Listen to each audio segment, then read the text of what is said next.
भारतीय शेअर बाजारामध्ये मोठा बदल पाहायला मिळतोय आणि एका प्रसिद्ध ग्लोबल इंडेक्स मध्ये दोन भारतीय कंपन्यांना आताच्या कंडिशनला स्थान मिळालेलं आहे. एक कंपनी बाहेर पडली. आता याचा तुमच्या पोर्टफोलिओवर कसा काय इम्पॅक्ट होऊ शकतो जरा चेक करूया आपण.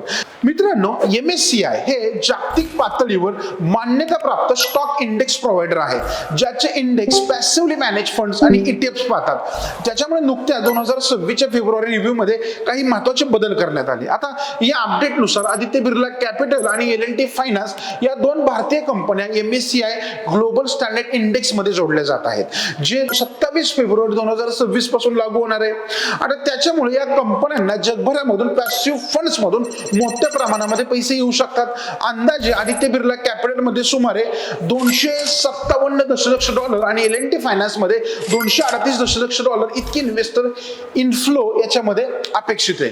तर दुसरीकडे IRCTC या सरकारी कंपनीला या प्रमुख इंडेक्स मधून काढून टाकण्यात आले, ज्याच्यामुळे इथून सुमारे $142 दशलक्ष इतका पैसा आउटफ्लो होण्याची शक्यता आहे. आता या बदलामुळे MSCI ग्लोबल स्टँडर्ड इंडेक्स मध्ये भारतीय कंपन्यांची संख्या 164 पासून 165 झालेली आहे. तरी भारताचा एकूण वेट 14.1 वर याच्यामध्ये स्थिर राहणार आहे.